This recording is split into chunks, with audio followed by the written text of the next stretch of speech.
Okay, we're going to be doing the 2003 Dodge Ram diesel heater core R&R. The heater core leaks, and as you can see, if you look out the window, there's a discharge machine right there, that red box. I'm at Jiffy Lube. They're kindly discharging my air conditioning for me, because that's part of the process, is that you have to disconnect your AC, and rather than let it out into the atmosphere, we figured we'd do the right thing here and come to the neighborhood Jiffy Lube. They'll recharge the AC after a while when we get the job done. We'll bring her back and have them recharge it.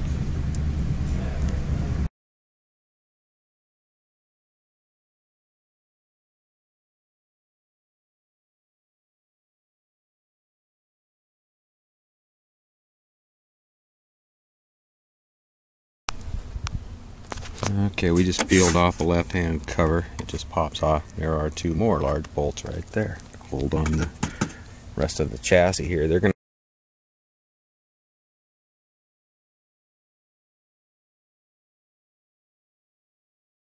to... Alright, so that lower panel just snapped off at the top, had two screws at the bottom, two little screws. Take those two screws out, pop the top off. You got that out of the way. Now you got to take your steering column down. If you look up underneath it, you'll see two nuts that hold that puppy up in there.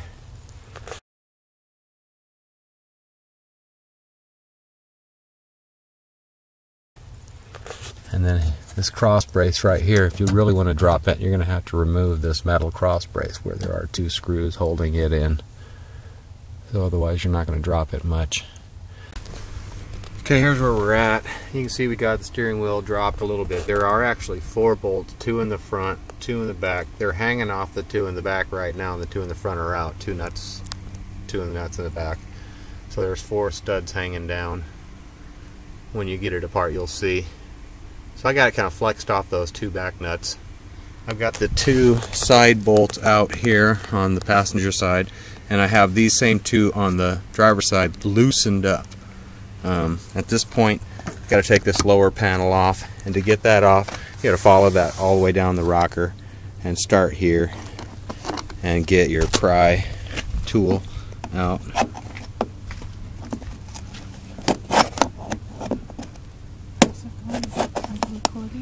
Yeah.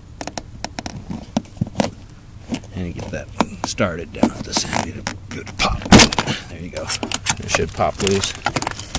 All the way down, should be able to pull that loose and pull that back and pop that off, and that whole thing comes off just like that.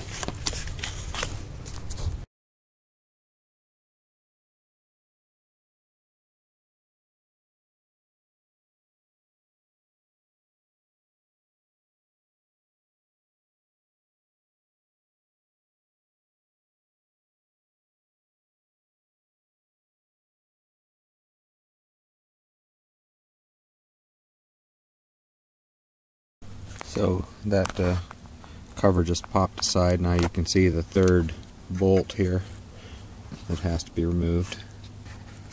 So we'll get that one out too. These are just, I got the A-pillar off on the passenger side, and I will be snapping these 2 plugs and putting the 10mm wrench up in there and taking that side off as well.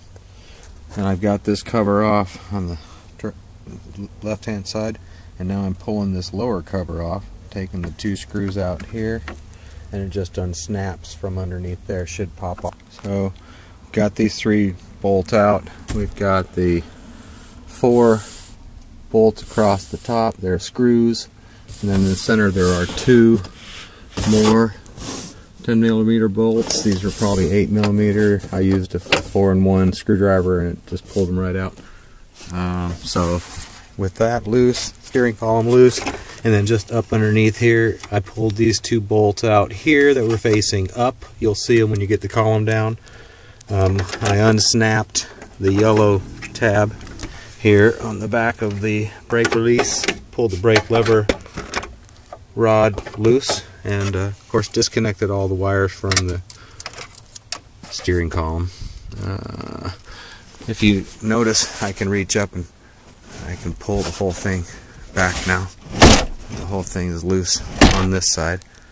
So we got the 2 bolts out underneath the center cover. The center cover just pops off. Pardon my mess. It's a work truck, guys. Okay, we'll go to the other side. I think we got a couple of more bolts right here in front of the heater box. One more here. And of course, you know, we took this one out underneath the kick panel that was in the side. Probably unplug our fan. Hey, you know, you guys should probably, there's a resistor, we better unplug that. You guys should probably have your battery disconnect, because you know what, this is the airbag for the passenger side, and of course there's one on the steering column too, but you never know. Okay, we got this side of the dash loose. Sorry you missed that, but I did. I got this last screw out of the heater box, and it still wouldn't come. And you know what? I just lifted up on the passenger side. I mean, it just needed to be lifted up like a half an inch or something. Just went whoop, lifted it up, and boom, it popped right back. So, okay, as you can see, got the dash pulled apart, motorcycle tie down, strapped to the dash. Got the box exposed now. I've already got the 3 bolts off that hold this on. There's one right there. You can see it with the green ring and bolt all the way down at the other end, which I can get to from under the dash here. So there's the other one. I took the nut off of that one as well. And then the third one is at the bottom right here of the box. Now, as you can see, I'm still kind of pivoted off the other side. So I didn't take the whole entire dash away from the front of the truck. So I didn't disconnect the main wiring harness. I didn't disconnect the steering coupler. There's a lot of stuff that some people do I didn't have to do at this point. Now, I don't know that I'll have to expose more of the dash or not, but right now we're going to get to some other pesky business. Sorry for the sun flares. And that's at the front of the truck. And so as you can see, we got our batteries disconnected, of course. These are our connections to our brain down there, which we're going to have to remove. So we'll be taking that out, the CPU, and the evaporator, which is right there, or the dryer canister, is going to come loose, and this quick connect, they're both quick connects. So they have this plastic, just a snap-on plastic retainer. It has these little hook-shaped clips, one on each side of the retainer, and just pull those back and the thing just falls off. There's one on each of those, so they're already laying on the ground down there. But then to get those off, you better have a few things: a dust mask or some protection for your mouth, eye protection, and a tool that looks like that, or something fancier, but the ring release tool for these units. Now hopefully you've got your stuff evacuated, because you don't want pressure on it. You put pressure on it, then those lines are pushing away from each other, and that's against what that clip wants to release.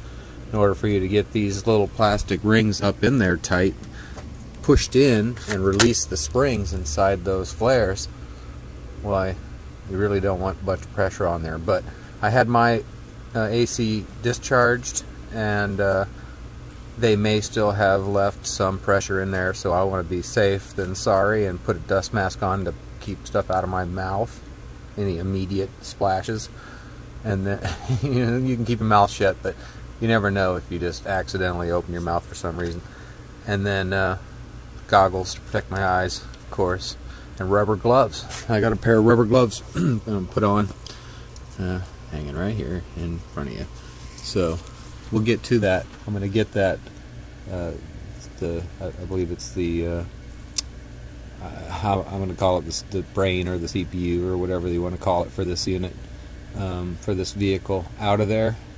3 screws, and then we took the 2 bolts loose that are holding the yoke of the air dryer, and it should slide back. It's a rubber hose at this end, so it should flex enough to get out of the way. We'll see what happens with that aluminum tube. We don't know yet. And then of course we're going to have to disconnect the 2 heater hoses. Their clamps are right there, and one more right there. And we better have us a little bucket down there to catch any fluid, and I might even blow through the core just to emit any fluid from it, but we'll get to that point in a few minutes. You may or may not see it.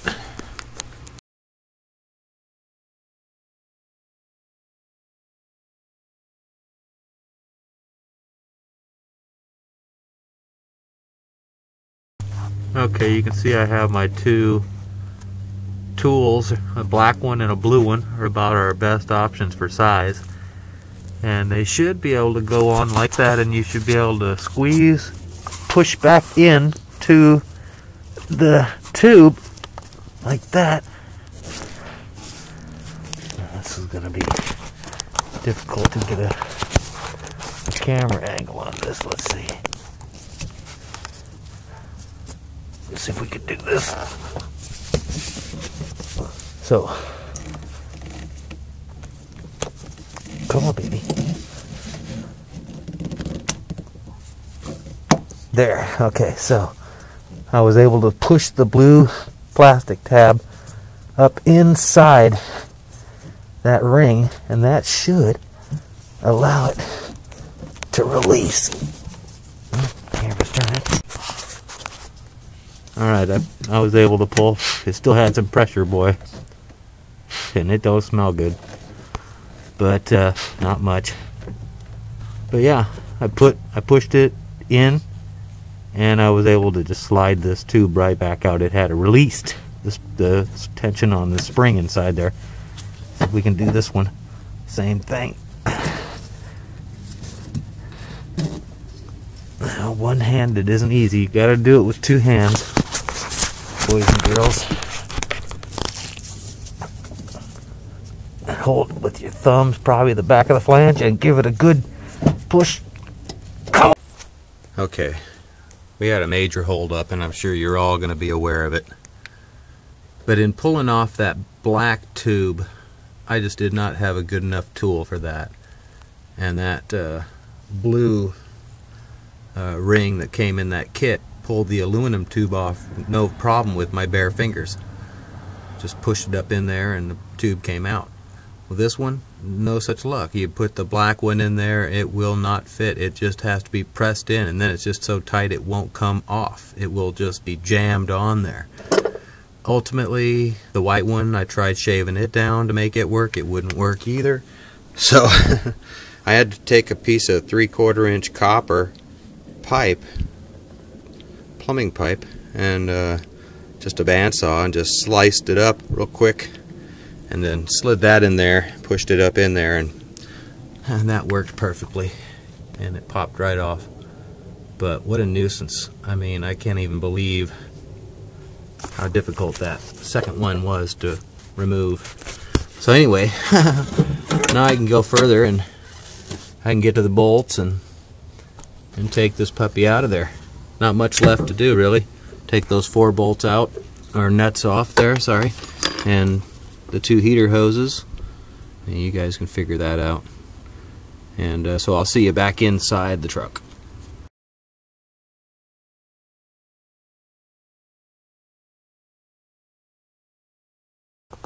Okay, it's out. It is out. Yeah, once you get the 3 nuts off on the inside, I just used a 10mm wrench. They just cracked open and then spun off by my fingers. On the other side, on the firewall side, engine side. And then there's a 4th one that's just a plastic one that spins off by your fingers. Okay, there's still a stud there. And the one that I took off by my finger. So you don't need to take those 2 off. All you needed to take off is the one that was behind the ECU and the one under the 2 AC hoses. The other 2 at the top do not need to come off. There you go. So now it's time to disassemble the box.